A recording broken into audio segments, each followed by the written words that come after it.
بسم اللہ الرحمن الرحیم وبہ نستعین۔ السلام علیکم ورحمۃ اللہ وبرکاتہ۔ سب سے پہلے تو میں اپنی جانب سے یہ بات صاف کر دینا چاہتا ہوں، اور آپ کو بھی چاہیے کہ آپ بھی صاف طور پر یہی کہیں، یہی بولیں اور یہی لکھیں: نو ناٹ مائی گریٹنگس۔ جو Agha Ruhullah Mehdi, member of parliament from Kashmir, انہوں نے لکھا ہے وزیر اعظم نریندر مودی کے بیان کے اپوز میں، یہی درست رویہ ہے۔ Being an Indian, being a Muslim, یہی درست رویہ ہے ایک مسلمان کے ناطے، ایک انصاف پسند اور ذمہ دار ہندوستانی شہری کے ناطے، کہ ظلم اور معذوری، ظالم اور مظلوم، حق اور باطل، صحیح اور غلط، جائز اور ناجائز، قابض اور مقبوض کے درمیان فرق ہمیشہ ملحوظ رکھا جائے۔ آپ جانتے ہیں کہ اس وقت وزیر اعظم نریندر مودی کا دورہ اسرائیل بہت زیادہ چرچے میں ہے، اس پر بہت گفتگو ہو رہی ہے، وہاں بڑی ان کی آوبھگت ہوئی ہے، اور وہاں کی پارلیمنٹ میں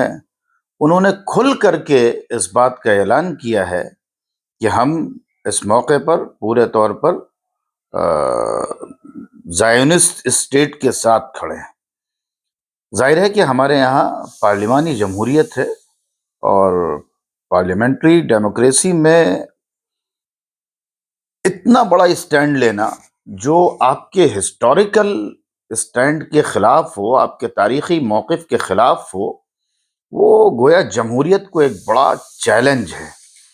اپوزیشنز لیڈرز کو، اپوزیشن پارٹیز کو اس سلسلے میں کھل کر کے آواز اٹھانی چاہیے۔ بھارت کا جو آفیشیل اسٹینڈ کل تھا، وہی آفیشیل اسٹینڈ آج بھی ہے۔ یہ وزیر اعظم صاحب کا اپنا نجی موقف ہو سکتا ہے، ان کی پارٹی کا اسٹینڈ ہو سکتا ہے، یا ہندوتوا کا اسٹینڈ ہو سکتا ہے، جو فکری طور پر بڑی حد تک زائونسٹ ریسس سے ہم آہنگ ہیں۔ ان کا اپنا اسٹینڈ ہو سکتا ہے، لیکن اس اسٹینڈ کو یہ کہنا کہ I bring with me the greetings from 1.4 billion people of India، یہ سراسر رانگ اسٹیٹمنٹ ہے، جھوٹ ہے، غلط ہے، اور اس کی صاف دلیل یہ ہے کہ انڈیا کا آج بھی اقوام متحدہ میں آفیشیل اسٹینڈ جو ہے وہ فلسطین کی حمایت میں ہے، اور آج بھی ہندوستان میں فلسطین کا سفارت خانہ موجود ہے، اور آج بھی دلی میں جتنے بھی مظاہرے ہو رہے ہیں غصب کے خلاف، ظلم کے خلاف، اسرائیلی بربریت کے خلاف، اسرائیلی قبضے کے خلاف، آکوپیشن کے خلاف، وہ سارے کے سارے مظاہرے ہمارے ہندو بھائی لیڈ کرتے ہیں، کمیونسٹ بھائی لیڈ کرتے ہیں۔ تو اس اعتبار سے یہ بات واضح ہو جاتی ہے کہ ہندوستان کی اکثریت انصاف پسند ہے، امن پسند ہے، وہ ظلم کے خلاف کھڑی ہے، ظالم کے خلاف کھڑی ہے، قابض کے خلاف کھڑی ہے، مقبوضہ فلسطین کے ساتھ کھڑی ہے، مظلوم کے ساتھ کھڑی ہے۔ یہ انتہائی بے شرمی کی بات ہے، بلکہ یہ ہندوتوا کا وہ اصل خمیر ہے جس کی وہاں ترجمانی کی گئی کہ شہر عظیمت میں 50,000 بچے، دودھ پیتے بچے شہید کر دیے گئے، بھوک سے تڑپائے گئے، پیاس سے تڑپائے گئے، عورتوں کو مارا گیا، اسپتالوں کو گرایا گیا، لیکن اس پر آپ کے منہ سے ایک لفظ نہیں نکلتا ہے، اور آپ کہتے ہیں کہ 7 اکتوبر کو جو لوگ مارے گئے، میں ان سے اظہار تعزیت کرتا ہوں، یکجہتی کا اظہار کرتا ہوں، ان کے لیے یکجہتی کا پیغام لایا ہوں ہندوستان سے۔ یہ فریب ہے، اس لیے کہ فلسطین اور فلسطینی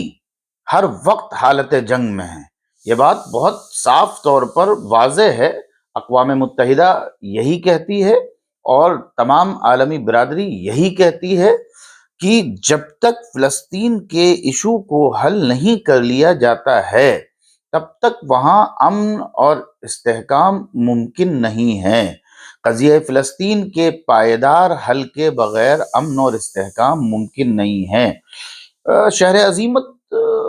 دہائیوں سے کھلی جیل میں تبدیل تھا، اس کا محاصرہ کیا گیا تھا، ان کے سامنے کوئی چارہ نہیں تھا، یہ ان کا ایک اسٹریٹجک پلان تھا، یہ پارٹ آف وار تھا۔ آزادی کی جنگ اور اپنے مقدسات کے دفاع کی جنگ اور اپنی عزتوں کے دفاع کی جنگ اور اپنے حق خود ارادیت کے دفاع کی جنگ اور اپنی زمین اور اپنے وطن کے دفاع کی جنگ کو دہشت گردی سے تعبیر نہیں کیا جا سکتا ہے۔ سمجھنے کی بات یہ ہے کہ شعوری یا غیر شعوری طور پر آپ کہہ لیجئے، غیر شعوری طور پر آپ کہہ لیجئے کہ ہم بھی کہیں نہ کہیں اصطلاحات کی جنگ میں مغلوب ہو چکے ہیں، مغلوب الحال ہو چکے ہیں۔ جو چیز چلائی جاتی ہے وہ ہم قبول کر لیتے ہیں۔ یعنی کسی پر آپ قبضہ کر لیجئے، کسی کی آپ ہر چیز کو چھین لیجئے، اس سے زندگی جینے کا حق چھین لیجئے، اس سے تعلیم کا حق چھین لیجئے، سب کچھ چھین لیجئے، اور اس کے بعد آپ کہیے صاحب ہم تو امن قائم کرنے اور استحکام اور استقرار کی کوششیں کر رہے ہیں۔ یہ سراپا جھوٹ ہے اس وقت خاص طور پر۔ بلکہ آپ کہیے کہ انور السادات نے جو معاہدہ کیا تھا اس کے بعد سے ہی اسرائیل کے تئیں موقف میں لچک آنے لگی تھی، اور کچھ اس طرح کی چیزیں میڈیائی سطح پر، نصابی سطح پر اور عوامی سطح پر عام کی جانے لگی تھی کہ اسرائیل کو قیام امن کی کوششوں کا شراکت دار بتایا جائے۔ اور ابراہم 9/11 کے بعد تو باقاعدہ یعنی مسلم ممالک کے نصاب تعلیم میں تبدیلی کے لیے بڑا دباؤ بنایا گیا اور بہت پریشر بنایا گیا، مختلف رپورٹس شائع کی گئیں، اس کے بعد تبدیلی کا عمل شروع ہوا، اور ابراہم ایکارڈ کے بعد تو اس میں بہت تیزی آ گئی۔ ابراہیمی معاہدہ امن جو ہے اس کے بعد تو اس میں بہت تیزی آ گئی، اور نصاب میں بعض ملکوں کے نصاب سے تو باقاعدہ جو ہے نا وہ نصوص اور وہ متون نکال دیے گئے جو یہود و نصارہ کی اسلام دشمنی کو واضح کرتے تھے اور یہ بتاتے تھے کہ یہ اسلام کے دشمن ہیں۔ اب ان کو دوست کے طور پر پڑھایا جاتا ہے، غاصب ریاست کو ایک امن پسند ملک اور دوست ملک کے طور پر پڑھایا جاتا ہے۔ بحرین نے سب سے پہلے اس سلسلے میں قدم اٹھایا تھا اور پہل کی تھی، جس کا نتیجہ یہ ہوا تھا کہ وہاں حکومت کو بڑا احتجاج کا سامنا کرنا پڑا، ولی عہد نے مداخلت کی، اور قومی اور اعتقادی سطح پر جو چیزیں یعنی عقیدے اور قومی شناخت کے خلاف ہو سکتی تھیں ان کو فوری طور پر روکا گیا، ان پر پابندی عائد کی گئی۔ تو ابراہم ایکارڈ کے بعد تو چیزیں بالکل بدل گئی ہیں۔ اب یعنی وہ دہشت گردی کریں تو کوئی بات نہیں ہے، لیکن ہماری طرف سے اگر دفاع کیا جائے تو کہا جاتا ہے کہ یہ امن کی کوششوں کو تاراج کر رہے ہیں۔ تسامح اور رواداری کی اس قدر بات کی جاتی ہے، لیکن رواداری کا مطلب وہ نہیں ہے کہ بقائے باہمی کا مطلب وہ نہیں ہے جو ہونا چاہیے، یعنی دوسرے کو برداشت کرنا، دوسرے کی رعایت کرنا، یہ مقصد نہیں ہے۔ مقصد یہ ہے کہ رواداری کے نام پر آپ اپنے عقیدے سے دستبردار ہو جائیے۔ رواداری کا مطلب دستبرداری، بقائے باہمی کا مطلب یہ ہے کہ آپ ان کی تہذیب میں گھل مل جائیے۔ آپ کا عقیدہ، آپ کی شناخت، اس کا آپ اظہار مت کیجیے، اپنی آئیڈینٹی کا، اپنے تشخص کا، اپنے عقیدے کا آپ اظہار مت کیجیے۔ آپ اپنے گھر میں مسلمان ہوں گے، رہیے، آپ نماز پڑھتے ہیں پڑھیے، آپ روزے رکھتے ہیں رکھیے، لیکن آپ اپنے عقیدے کی بنیاد پر کسی کو دشمن نہیں قرار دے سکتے ہیں۔ عقیدے کا سیاست سے کوئی تعلق نہیں ہوگا۔ یہ سب پروپیگنڈا چل رہا ہے، یہ سب ڈھکوسلے بازی چل رہی ہے۔ کوشش یہ چل رہی ہے کہ ایک ایسی مسلم نسل کی تشکیل کی جائے جو اپنی آئیڈینٹی کو چھپانے والی ہو، جو اندر سے کھوکھلی ہو، جس کے اندر سے مزاحمت کی روح کھینچ لی گئی ہو، قبض کر لی گئی ہو، نکال لی گئی ہو، جو عقیدے کی بنیاد پر کسی کو اپنا دشمن نہ سمجھتی ہو، جو اپنی آئیڈینٹی کے اظہار میں شرم محسوس کرتی ہو۔ اور یہ آپ اپنے گرد و پیش کا جائزہ لے لیجئے، آپ کو نظر آئے گا۔ تو میں بڑی ذمہ داری کے ساتھ بحیثیت ایک ہندوستانی شہری کے اور بحیثیت ایک مسلمان کے غور کیجئے گا، کیونکہ جو مسلم شناخت ہے، اصل لڑائی اسی کی ہے، اس کو مٹانے کی۔ یہ اصطلاحات کی جنگ کا دور ہے، اور خاص طور پر ابراہم ایکارڈ کے بعد اس میں بڑی تیزی آئی ہے، فکر و شعور کی تبدیلی۔ میں اس پر کبھی الگ سے گفتگو کروں گا،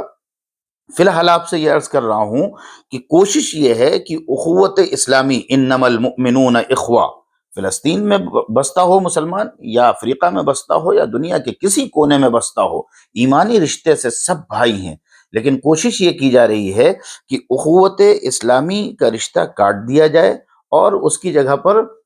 امت کا رشتہ کاٹ دیا جائے، ختم کر دیا جائے، اس کی جگہ پر انسانیت کہا جاتا ہے نا، انسانیت سب سے بڑا مذہب ہے، انسانیت سب سے بڑا مذہب نہیں ہے۔ اصل بات کیجئے اخوت اسلامی کی، اصل بات کیجئے امت پنے کی، اور جب امت پنے کا احساس ہوگا، اخوت اسلامی کا احساس ہوگا، تو پھر آپ پوری ذمہ داری سے وہ بات کہیں گے۔ میں تعریف کرتا ہوں اور سلام کرتا ہوں Agha Ruhullah Mehdi, member of parliament from Kashmir کا، کہ انہوں نے کہ مودی کے بیان کا صاف طور پر اپوز کیا، اس کی مخالفت کی، اور انہوں نے کہا کہ میری طرف سے کوئی پیغام تہنیت نہیں ہو سکتا ہے، کوئی گریٹنگز نہیں ہو سکتی ہیں، ہم تو لعنت بھیجتے ہیں ناجائز قبضے پر، ہم تو لعنت اور بددعائیں بھیجتے ہیں ان پر جنہوں نے شہر عظیمت میں قتل عام کیا ہے، اجتماعی نسل کشی کا ارتکاب کیا ہے، اور اس کا پوری طور پر اپوز ہونا چاہیے، اپوزیشن پارٹیوں کی طرف سے ہونا چاہیے، اپوزیشن لیڈرز کی طرف سے ہونا چاہیے، اور بالخصوص مسلمانوں کو اس کا اپوز کرنا چاہیے۔ یاد رکھیے کہ اگر آپ خاموش رہ گئے، یاد رکھیے کہ اگر آپ نے اس کو ٹال دیا، تو یہ جو ہندوتوا کی فکر ہے جس کی وہاں مودی نے ترجمانی کی ہے، اس کے بڑے خمیازے بھگتنے پڑیں گے۔ میں ایک بات تو یہ کہنا چاہتا ہوں، دوسری بات یہ کہنا چاہتا ہوں کہ ہمیں مودی کے اس اسٹینڈ پر کوئی تعجب اور کوئی حیرت نہیں ہے۔ میں نے بہت پہلے لکھا تھا کہ خارجہ پالیسی عام طور سے جو بنائی جاتی ہے وہ اپنے دوست ممالک کی منشا اور مرضی دیکھ کے بنائی جاتی ہے۔ آپ جانتے ہیں ایک دور وہ تھا کہ ہندوستان نے، گاندھی جی نے یہ لکھا تھا کہ فلسطین مسلمانوں کا ملک ہے، بالکل ویسے ہی جیسے برطانیہ انگریزوں کا ہے۔ ایک دور وہ آیا کہ ایک واقعے کے طور پر ہندوستان نے اسرائیل کو تسلیم تو کر لیا، لیکن اس سے سفارتی تعلقات بالکل نہیں قائم کیے گئے، بالکل نہیں قائم کیے گئے۔ پھر ایک دور وہ آیا انور السادات کے معاہدے کے بعد، جب ہندوستان نے خفیہ تعلقات قائم کیے، لیکن پھر بھی اس کا اعلان نہیں کیا۔ پھر جب عربوں کے تعلقات اچھے خاصے قائم ہونے لگے، اگرچہ وہ پردے میں رکھے گئے، تو پھر ہندوستان میں اس کا سفارت خانہ کھل گیا، 90s میں اسرائیل کا سفارت خانہ کھلا۔ اور پھر جب عربوں نے تطبیع کے نام پر، نارملائزیشن کے نام پر، تعلقات کو بحال کرنے کے نام پر سیاسی، سماجی اور سفارتی اور تجارتی تعلقات قائم کرنے کے نام پر وہ ٹوٹ ٹوٹ کر کے، بلکہ اسرائیل کی جھولی میں گرنے میں آپس میں مقابلہ آرائی کرنے لگے، ریڈ کارپٹ بچھا کر کے قاتلوں کا، درندوں کا، دہشت گردوں کا استقبال کرنے لگے، تو پھر ہندوستان کے سامنے کوئی ایسی چیز نہیں رہ گئی جس کی بنیاد پر اب وہ اسرائیل سے تعلقات نہ قائم کریں۔ کہنا چاہیے اگر آپ کو احتجاج کرنا ہے تو آپ بحرین کے خلاف کیجئے، آپ مصر کے خلاف کیجئے، آپ امارات کے خلاف کیجئے، آپ سعودیہ کے خلاف کیجئے۔ ان کے موقف میں لچک آنا، یہ ہندوستان کی وہ حکومت جو ہندوتوا کی علمبردار ہے، جس کے یہاں عنصریت اور نسل پرستی اور شدت پسندی ویسے ہی ہے جیسے زائونزم میں ہے، اور وہاں بھی وہ زائونسٹ اسٹیٹ ہے اور یہ ہندوتوا اسٹیٹ اس وقت ہو چکی ہے۔ تو اب ان کے سامنے کوئی ایسی بات نہیں رہ گئی، احتجاج کرنا ہے تو پہلے ان سے کرنا چاہیے۔ لیکن چونکہ ہم یہاں جمہوریت میں رہ رہے ہیں، جمہوری دستور ہے، جمہوری ملک ہے، اور پارلیمنٹیرین جو پارلیمنٹری ڈیموکریسی ہوتی ہے، اس میں اتنا بڑا اسٹینڈ یوں ہی نہیں لیا جا سکتا ہے جیسے مودی نے لیا۔ یہ اس کے خلاف احتجاج ہونا چاہیے، اس کے خلاف آواز اٹھانی چاہیے، اور کھل کر کے اس سلسلے میں حکومت کا احتساب ہونا چاہیے۔ آخری بات یہ کہنا چاہتا ہوں کہ ایسا کیوں کیا گیا۔ اتنی بات تو واضح ہے کہ اسرائیل کو اس وقت جو تجارتی منڈی میں نقصان ہوا ہے، خاص طور سے اسلحے کی تجارت میں، اخلاقی سطح پر جو نقصان ہوا ہے، قانونی سطح پر جو نقصان ہوا ہے، عالمی سطح پر جو اس کی امیج بگڑی ہے، سیاسی سطح پر جو اس کی امیج بگڑی ہے، اس کو بہتر بنانے کے لیے کچھ نہ کچھ کرنا تھا۔ تو یہ ایک اسٹریٹجیکل وزٹ ہے جو پلان کی گئی ہے۔ بہت سے لوگوں کا یہ کہنا ہے کہ شاید ایپسٹین فائل کے حوالے سے دباؤ بنا کر کے یہ وزٹ کرائی گئی ہے، کوئی بعید نہیں ہے۔ اس لیے کہ سیاست میں یہ سب کچھ ہوتا رہا ہے، اور جیفری ایپسٹین کے بارے میں یہ واضح ثبوت ہیں کہ وہ موساد کا آدمی تھا، تو ظاہر ہے جہاں اتنے سارے ڈاکومنٹس ہوں گے اور اتنے سارے ثبوت ہوں گے، تو وہاں جب آپ کا ڈنکا بج رہا ہے تو جو کچھ ہوگا اسے چھپانے کے لیے بہت کچھ کرنا پڑے گا۔ تو یہ دورہ باقاعدہ اس موقع پر اسرائیل کی ساکھ کو بہتر بنانے کے لیے کرایا گیا ہے، لیکن وہاں پر جو اسٹیٹمنٹ دیا گیا ہے اس میں تو بہت ساری مضحکہ خیز باتیں بھی ہیں۔ ایک بات یہی بڑی مضحکہ خیز ہے کہ میں اس دن پیدا ہوا جس دن جو ہے ہندوستان نے اسرائیل کو تسلیم کیا تھا۔ اب ظاہر ہے کہ اسے آپ چٹکلا کہہ سکتے ہیں، لطیفہ کہہ سکتے ہیں، اس لیے کہ وہ جب جہاں جاتے ہیں موقع کے مطابق پیدا ہو جاتے ہیں۔ اللہ جانے قسطوں میں پیدا ہوں گے یا کتنی بار پیدا ہوں گے، کچھ پتہ نہیں ہے۔ یہ تو عجیب و غریب بات ہے، لیکن یہ کہ ظالم سے اظہار یکجہتی یہ ہندوستان کی روایت کے خلاف ہے، یہ ہندوستان کی پالیسی کے خلاف ہے، یا یہ یہاں کے امن پسند اور انصاف پسند لوگوں کے ضمیر کے خلاف ہے۔ یہ حکومت کا اپنا نیریٹو ہو سکتا ہے، آر ایس ایس کا نیریٹو ہو سکتا ہے، ہندوتوا کا نیریٹو ہو سکتا ہے، لیکن یہ انڈین فیملی کا نیریٹو نہیں ہے۔ اس بات کو کھل کر کے کہیے، کھل کر کے بیان کیجئے، اور اصل احتجاج اگر کرنا ہے تو ان مسلم ممالک کے خلاف کیجئے جن کی حرام خوری کی وجہ سے، جن کے موقف کی کمزوری کی وجہ سے، اور جن کی لچکداری کی وجہ سے، اور جن کے دشمن سے دوستی کرنے کی وجہ سے ایک طرف ہمارے بھائیوں کا وہاں نقصان ہو رہا ہے اور ہوا ہے، اور دوسری طرف یہاں بھی مسلمانوں پر جو مظالم ہو رہے ہیں ان میں کہیں نہ کہیں رابطہ عالم اسلامی جیسی ناکارہ اور حکومت کی بھونپو تنظیم اور ایسی تنظیمیں جو ابراہم ایکارڈ کے مطابق انسانیت اور امن اور بقائے باہمی کا چورن بیچ رہی ہیں، ان کے خلاف احتجاج اصل کرنا چاہیے۔ اور یہ اصل موضوع ہے جو سوچنے کا ہے اور جس پر بات ہونی چاہیے۔ اور ایک طرف اگر یہ پروپیگنڈا کیا جا رہا ہے کہ ایک ایسی مسلم نسل تیار کی جائے، ایک ایسی سازش کی جا رہی ہے کہ ایک ایسی مسلم نسل تیار کی جائے جو اپنے تشخص اور اپنی آئیڈینٹی کو چھپانے والی ہو اور اپنے مسلمان ہونے پر شرم محسوس کرنے والی ہو، تو ہماری کوشش یہ ہونی چاہیے کہ ان سازشوں کو بے نقاب کریں، اور ان سازشوں کو بے نقاب کرتے ہوئے ایسی نسل تیار کریں جس کو اپنی آئیڈینٹی سے، اپنے تشخص سے پیار ہو، اور اس پر وہ فخر محسوس کرے، اور وہ پورے فخر کے ساتھ، پورے وثوق کے ساتھ، پورے اعتماد کے ساتھ، پورے یقین کے ساتھ یہ بات کہے کہ مودی جی نے جو کہا ہے کہ I bring the greetings from 1.4 billions Indian people, ہمیں یہ کہنا چاہیے، نو ناٹ مائی گریٹنگز۔ وآخر دعوانا الحمد للہ رب العالمین۔